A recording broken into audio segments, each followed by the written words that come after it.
What's up guys, welcome back to my channel. Thank you so much for all the love that you gave me on my first William & Mary Everything You Need to Know Part 1 video. I had a lot of DMs sent to me and a lot of questions about more stuff, so I thought I would just jump in and make a part 2. So here we are on part 2. I'm going to be covering some more like detailed things at William & Mary that I think are going to be useful for you guys. And let's jump right in. I'm going to be talking about how to sign up for dorms and the best dorms, and then I'm going to talk about how to sign up for your classes, and specifically anyone who wants to go down the pre-med, pre-dental, pre-vet, any of those things track, because there's different classes you need to take for that requirement on top of your major. I'm going to be talking about which meal plans you can pick, and then what dining dollars versus express is, how to do laundry, and then the best off-campus places that you need to know about. So with that being said, let's go ahead and jump right into how to sign up for dorms. So at William & Mary, you are going to be using a housing portal in order to sign up for your dorms. You're going to log in with your William & Mary ID that you'll be receiving, and you are going to be given a time slot. So your time slot will be emailed to you, and that is when you're going to be registering which dorms you want.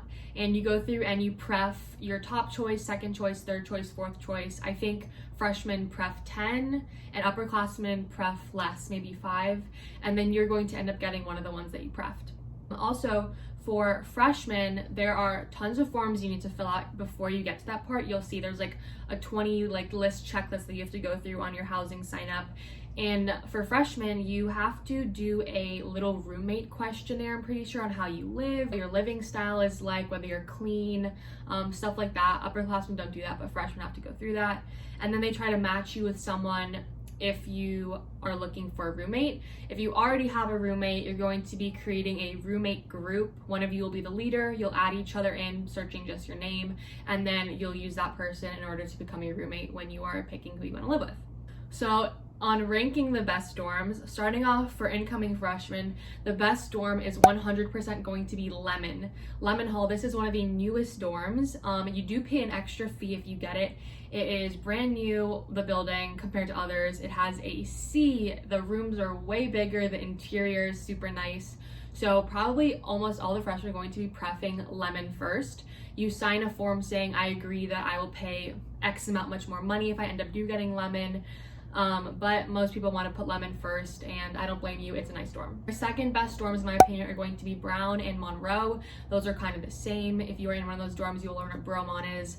I was in Brown Hall. It is a medium-sized dorm. It's in CW, but it stands alone, and it's one of the cuter historical dorms. Still good quality stuff on the inside, but a little bit more old with wooden stuff like that, not as brand new, not as modern, I would say. So Brown and Monroe for me are number 2. The next best dorms are all kind of the same in my opinion. You have Yates, GGV, which consists of Eagle, Lion, and Griffin, and then you have Botetourt, which sounds like Bordeaux if you read it the way that it's spelled out, but it's actually Botetourt, and people just call it Bot. Those are going to be on your worst side. These are huge dorms. A ton of people live in them. They're broken into different sections, and they have a lot of infestation issues. I know cockroaches and ants and stuff like that.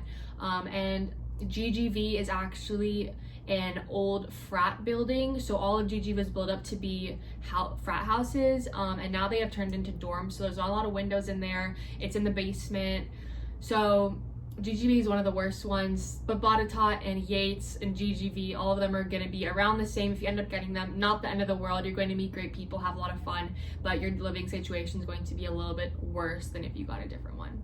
Just my opinion. I know a ton of people live in those because they're one of the biggest dorms. A lot of people end up in them and they have so much fun. But your living conditions are just going to be a little bit different. And then at the end of my list, you have tiny dorms that house 20 people. An example is Tolliver, spelled Tolifero if you read it the way that it's spelled out, but it's Tolliver. And these are for people who really don't want to live with a ton of people. They are more quiet, more laid back, don't want to go out, don't want to do any of that stuff. So they pick Tolliver, and it's a really nice, small knit community kind of dorm. Moving on to upperclassmen housing, the best in my opinion, the top 3 are going to be Landrum, Chandler, and Hardy. These are brand new dorms, or not brand new, but they are newer dorms. The interior is super nice. And I mean, any upperclassmen dorm is going to be a step up from freshman housing, 100%. But those are the top 3 in my opinion.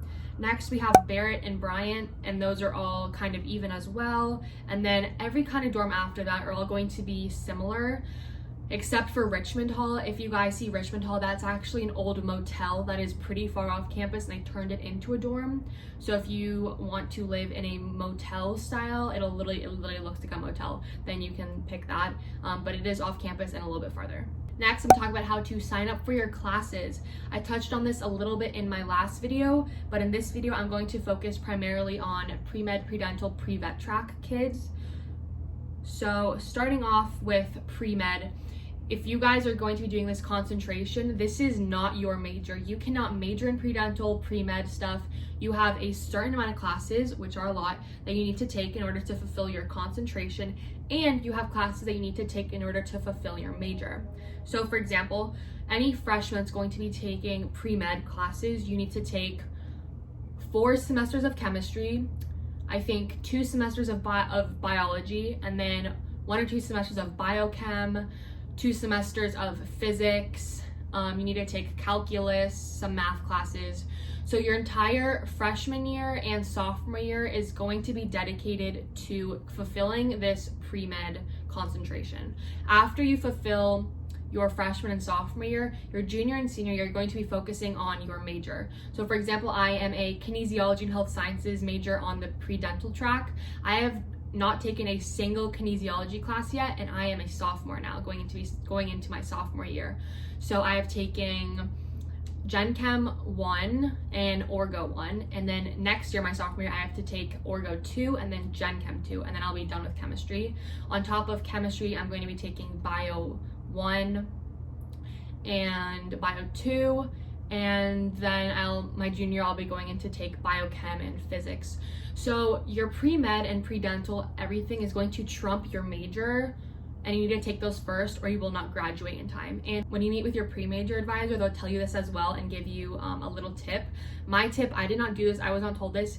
If you are pre-med, pre-dental, take Intro to Bio 1, and Gen Chem 1 together, or you will be screwed later like I am, and I'm taking Orgo with Bio, which you don't want. So your freshman year, you're going to sign up for Chem 1, Gen Chem, Bio 1, and then maybe Calc, and then any other call curriculum classes, you're going to need to take a Call 100 or a 150. And then later in your college career, then you're going to start taking your major classes. And yeah, so that's what pre-med, pre-dental is like at William & Mary. It's really hard. You have a lot of classes to take, and you may not finish in time if you choose a certain major. So I'm taking classes in the summer in order to try to fulfill that. I'm also minoring in psychology though, so I have more classes to take. But just saying, if you're going to go down the pre-med or pre-dental track at William & Mary, you're going to have a lot of work to do. Just going along with that though, your advisor will help you when you meet with your pre-major advisor before you sign up for classes for the first time. They're going to tell you everything that you need to know.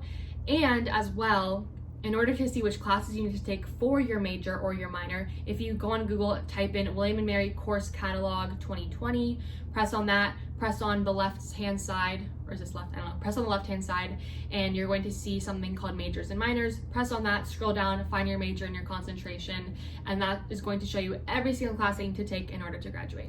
So that's super helpful to do when you're deciding which classes you want to take. Next, talking about meal plans. So there are 3 meal plans that freshmen can have. There is a Freedom meal plan, and Freedom means you are given $100 dining dollars and unlimited meal swipes. You have Gold 19, which is half and half meal swipes, like $200 dining dollars, and then there's Block 175, which is 175 meal swipes and then $400 in dining dollars. What I did my first semester is I picked Gold 19. I said I want half and half. And what I came to realize is that you actually want to do Block 175, which is $400 dining dollars and 175 meal swipes. And you want this because 175 meal swipes is a lot of meal swipes. I know everyone that had unlimited meal swipes did not use all their meal swipes at all, and they actually had too many and were wasting money. So if you pick Block 175, you're gonna have a good amount of meal swipes, and you're also gonna have a lot of dining dollars. So you're gonna use your dining dollars, which you can use at Chick-fil-A, Aromas, and other places like that, or the Student Exchange in the downstairs of Sadler. And I think dining dollars are more helpful than using meal swipes, but it also depends on who you are. My recommendation is Block 175.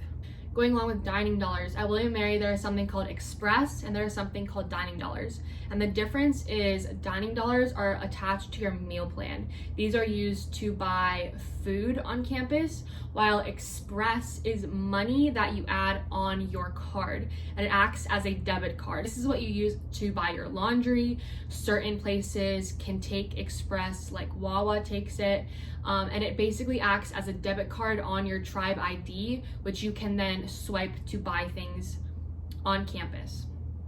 So you will learn later like what the difference is, but dining dollars is mainly food, and Express is like a debit card which you can use for food or laundry or other places that take Express. You'll see what I mean when you get on campus. Next, going on to laundry. So you're going to be using Express on your William & Mary ID. In order to add Express, it's on the same online thing. If you search like Express William & Mary, it'll come up, and then you can add funds onto your Express card. My tip is to use liquid detergent. I started out the year with Tide Pods, and my Tide Pod would not fully explode and ruin my clothes. So I had a lot of expensive leggings from like Lululemon or Nike, and the Tide Pod would burst on them and then just stick and not fully dissolve in the washer, and I would ruin some of my clothes like that. So I think that liquid detergent is the way to go for doing laundry at William & Mary. And another great thing about the laundry is that you're going to get email notifications or text, whatever your preference is, on when your laundry is about to finish and when it does finish. So when you get these notifications, you can just run down, grab your laundry, switch it to the dryer, and then that's how that works. I'm pretty sure each load is $1.50. So you swipe your ID in the machine, you type in which laundry number there is, and then you press start, choose your preferences on the washer, and then it's $1.50 for drying as well after you do that. And lastly, talking about some of my favorite off-campus places. Number one, we have Oishi. This is in Colonial Williamsburg, off to the side behind Sorority Court. It is a sushi place. They have really great sushi, really great noodles, ramen, fried rice, all this kind of stuff. Relatively cheap, really good quality. We go there to get dinner a lot, super great food, and the people that work there are really nice too, so love Oishi. Second, another favorite of mine is Locale, or Local, I'm not sure how they pronounce it, but it is a healthy vegan place where they have avocado toasts, smoothies, smoothie bowls, muffins, all this really, really healthy, gluten-free, really good food for you. It's a little bit more expensive. You're paying for the healthy nature of it. It's the only health food place, I believe, in Colonial Williamsburg that you will find. So yeah, Locale is really great, and this place takes Express. So if you don't have cash, you don't have a card with you, you can use your William & Mary ID to buy stuff. Next, we obviously have Aromas. Aromas is right next door to Locale, and they sell coffee, a ton of food there. It's like a little restaurant. People go there all the time to study, to get food with friends, stuff like that.